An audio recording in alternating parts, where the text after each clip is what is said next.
It is another THG News Today with Mervyn Hanley. Good morning. We are programming for today, Thursday, 4th of April. Our news is powered by Carl & Sons on St. Martin. There are two locations on the island of St. Martin, on the Pontville and in Coal Bay. The news is also powered by Feezers on Nevis. And you know what I will say next? If you have not subscribed yet to our channel, I humbly ask that you do so. How else would you know what's going on around you and around the Caribbean? It's only THG News Today, THG Network. Now, viewers and listeners, before we get into the news, I have to tell you about a new spotlight business we have on here this morning. And remember, we spotlight your business for only $150. So feel free to contact us to be a part of Spotlight, to be a spotlighter. WhatsApp us today at 1-869-667-7443. That's 1-869-667-7443. And it doesn't matter where you are located. We will get the word out there for you. So today on Spotlight, let's talk about Junie's car rental on Anguilla. For safe, affordable vehicles to both visitors and residents on Anguilla, they have been in business for over 20 years. And they are one of the best car rental companies, not just in Anguilla, but throughout the Caribbean. And I'm not just saying that. I've had business with Junie's car rental, and I can tell you they are the absolute best. And of course, they have affordable, great rates all year long. And their agents, they can meet you upon your arrival to Anguilla or deliver your vehicle to anywhere on the island. So whether you're coming in from St. Martin via ferry, they're in Blowing Point, or at the airport, they'll meet you. That's Junie's Car Rental. And you may contact them today at 1-264-235-6114. That's 1-264-235-6114 or info@juniescarrental.com. That's info@juniescarrental.com. For excellent and superior service, it is definitely Junie's Car Rental. And also today on Spotlight is Best Buy Supermarkets in Anguilla, St. Kitts and Nevis, Duggins Enterprises in St. Eustatius, and Cospro in St. Martin and Antigua. I'm talking about the Santal plant-based milk. Have you tried it yet? I know a few folks, they have told me they've tried it. At these supermarkets, you can get it in soy, oat, almond, and coconut. So please be sure to visit your local Best Buy supermarket or the local Cospro supermarket or Duggins Enterprises in St. Eustatius for Santal plant-based milk. And for all other products and services, it's at Best Buy, Cospro, and Duggins Enterprises. Okay? And now we get into the nitty-gritty of things, the news. Here at THG News Today, we do not just read a press statement or whatever a news organization or a government will send us. We also, for some news items, we will talk about it. We'll give our commentary respectfully. We're always fair and balanced, because I think it's very unfair for folks to just accept what a media house just puts out. They're just reading from what someone sends them. But we dig deeper into what I believe that you want to hear and understand, yeah? So let's get right to it. Out of St. Kitts and Nevis, Prime Minister the Honorable Dr. Terence Drew revealed during a statement in Parliament on March 26 the staggering sale of passports under the prison project, highlighting the Citizenship by Investment Program's facilitation of citizenship approvals for up to 25,000 individuals. Madam Speaker, up to about 25,000 citizenship approved just for one project, and that was the prison project, said Prime Minister Dr. Drew.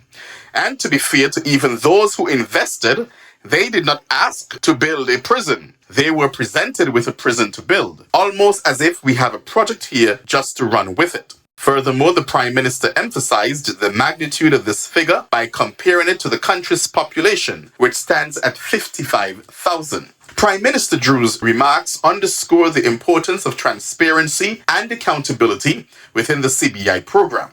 While acknowledging its contribution to national development, he also emphasized the need for responsible governance to ensure that such projects align with the country's interests and values.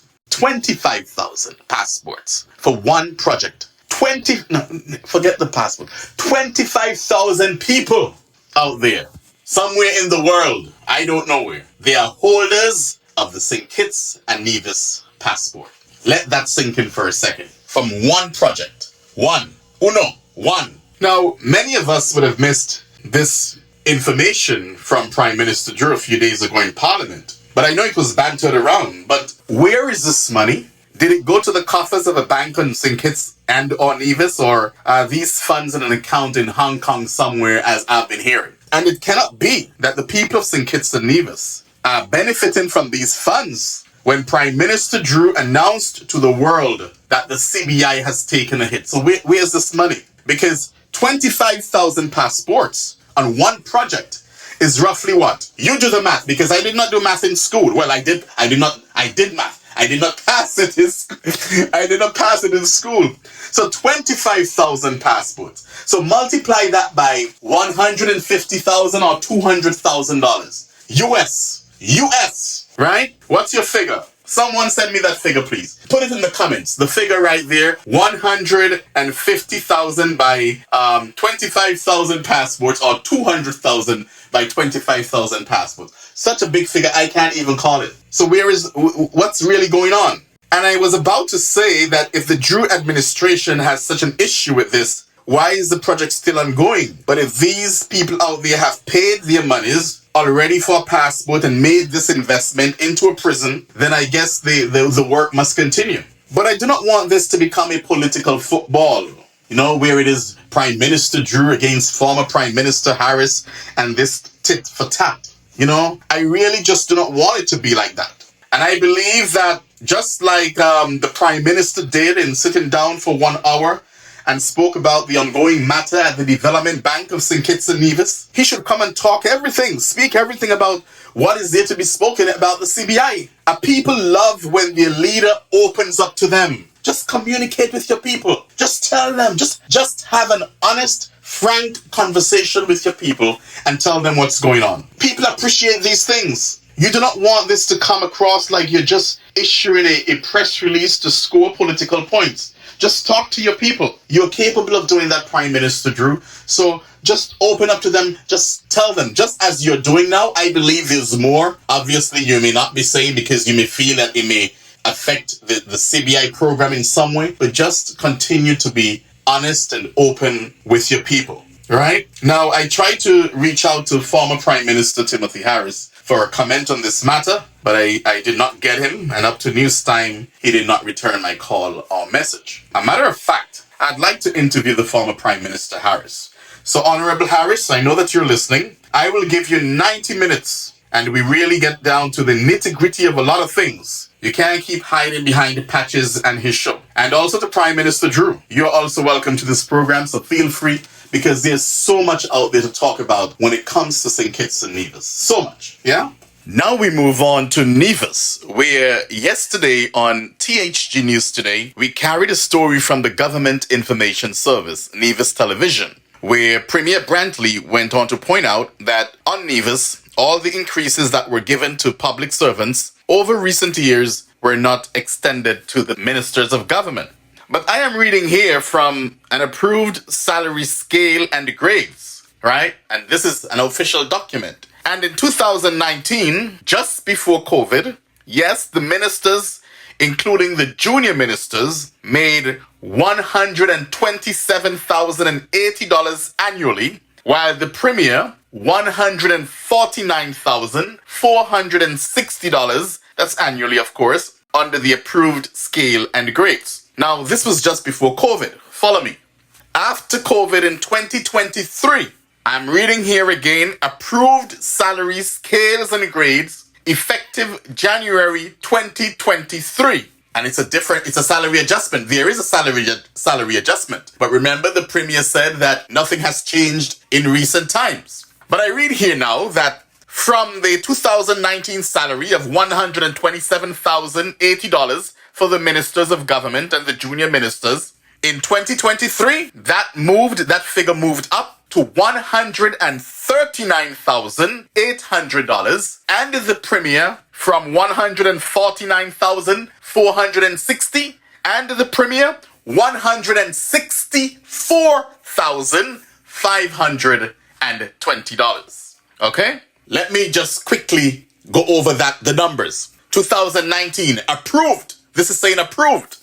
$127,080 for ministers. That went to $139,800 in 2023. The premier in 2019, $149,460. Well, in 2023, that went to $164,520.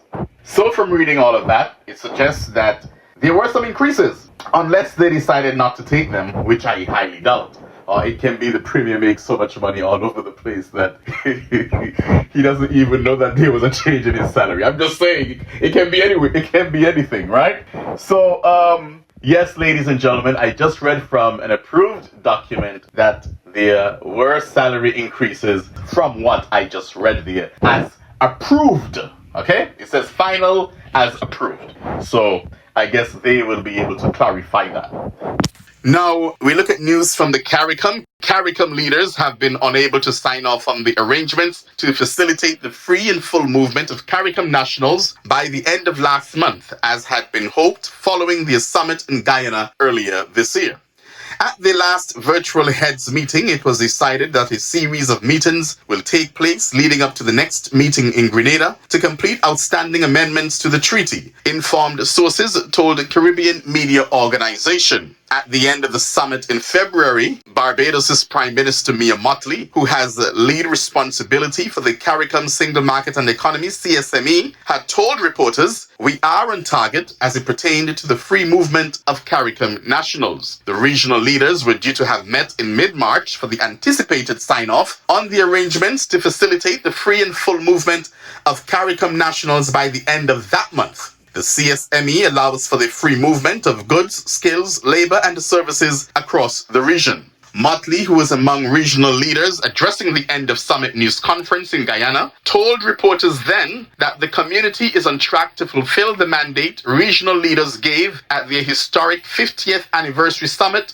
in Trinidad and Tobago in July last year for free and full movement of CARICOM nationals from March 31st, 2024. Well, that date has passed. Very good. I have said my bit on this, and they can have 100 more meetings. But if these leaders know what is good for them politically, they would leave this alone at this time. And if Prime Minister Mia Mottley, with all due respect, if you want to throw your gate open wide for people, then you go ahead and do that in Barbados. But do not get the smaller islands especially, do not get them involved in your quest for unrestricted movement of CARICOM nationals. Do not, please.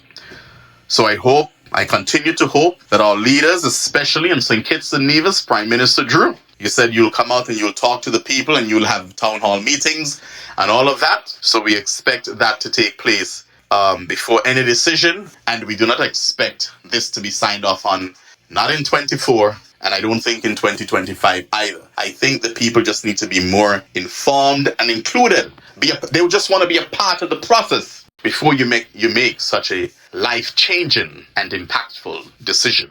And finally, in our news this morning, LIAT 2020, the successor of LIAT 1974 Limited, is nearing operational readiness pending the acquisition of necessary air operations certificates, AOC. Ambassador Devin Joseph, interim chairman of LIAT 2020, has confirmed progress towards full operations with 2 demo flights planned this week. These flights, standard in aviation, aim to secure the AOC in collaboration with the ECCAA. One flight will go to St. Kitts, that will be today actually, and the other to St. Lucia tomorrow, Friday, with officials and LIAT 2020 staff on board an ATR aircraft from the former LIAT. Following these demos, AOC issuance is expected soon, as per discussions with Prime Minister Gaston Brown. LIAT 2020, a joint venture with Air Peace, plans to expand its fleet to 6 planes with 3 additional aircraft from Air Peace, although the arrival timeline remains unspecified.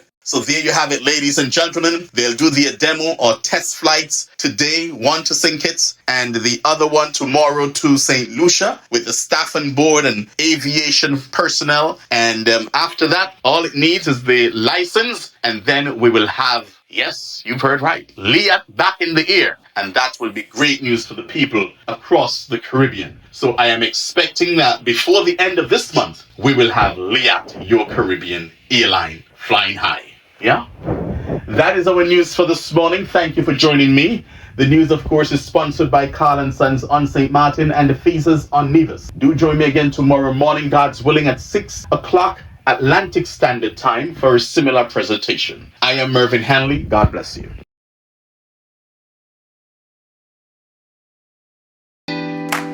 Carl & Sons have been serving the people of St. Martin for over 40 years. And the food and service get better and better. From early morning, customers flock to the bakery for their favorite sandwiches, cakes, pastries, you name it. First thing at mornings and last thing at afternoons, folks rush to Carl & Sons for simply the best. There are 2 locations, Coal Bay and on the Punfill. In Coal Bay, the opening hours are Monday to Friday from 6 a.m. to 6 p.m. On Saturdays, 6 a.m. to 5 p.m. And on Sundays, 6:30 a.m. to 10:30 a.m. and 2 p.m. to 5 p.m. Opening hours on the Punfill, Monday to Friday, 6:30 a.m. to 6 p.m. Saturday and Sunday, 6:30 a.m. to 1 p.m. We also cater for weddings, parties, special events, whatever the occasion. It's Carl & Sons. Our staff, we are always happy to serve you. Call us today, the Coal Bay location, 721-544-2462. That's 721-544-2462.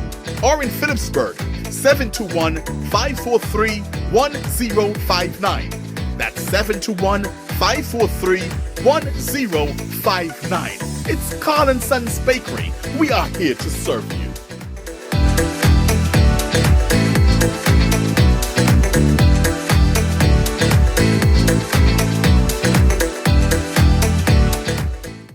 Nevis, satisfy your sweet tooth at Feathers, the cozy spot in Charlestown, known for its mouth-watering ice cream and dal parade.